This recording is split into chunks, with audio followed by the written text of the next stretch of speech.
नमस्कार, मैं रवीश कुमार। ईरान के पास कितनी मिसाइलें हैं? नेतन्याहू क्यों कह रहे हैं कि ईरान के पास 28,000 मिसाइलें हैं?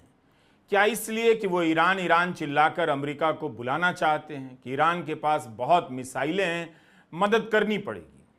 जब भी इस तरह की खबरें आती हैं, इनकी पुष्टि मुश्किल हो जाती है, मगर इन खबरों के पीछे अध्ययन करने वाले यही दिखाने लग जाते हैं कि इसराइल कमजोर पड़ गया है।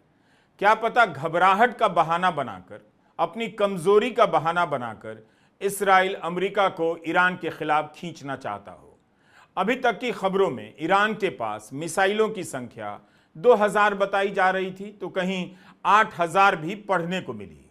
ईरान की मिसाइलों की क्षमता के बारे में अमेरिका की राष्ट्रीय खुफिया प्रमुख तुलसी गबार्ड ने भी सीनेट में माना तो है, संख्या नहीं बताई, मगर क्षमता के बारे में माना है कि ईरान की मिसाइलों की क्षमता बहुत मारक है।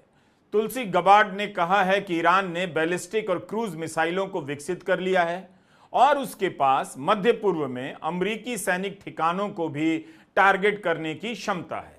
गबार्ड ने ईरान की साइबर क्षमता को भी प्रभावशाली माना।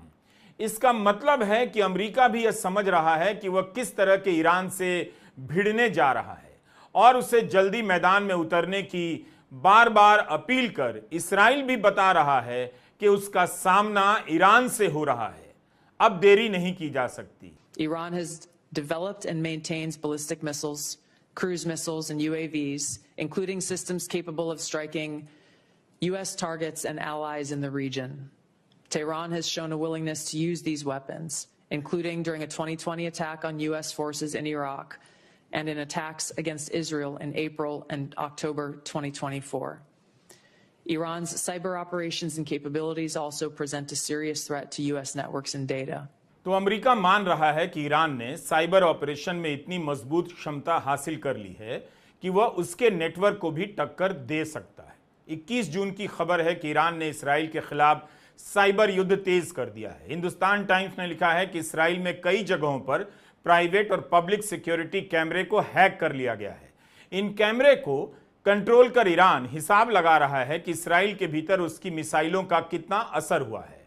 टाइम्स ऑफ इसराइल इसराइल का अखबार है, नेतन्याहू का समर्थन करता रहा है। इसमें लिखा है कि ईरान ने शुक्रवार की दोपहर भी मिसाइलें दागकर लाखों लोगों को बंकर में छिपने के लिए मजबूर कर दिया।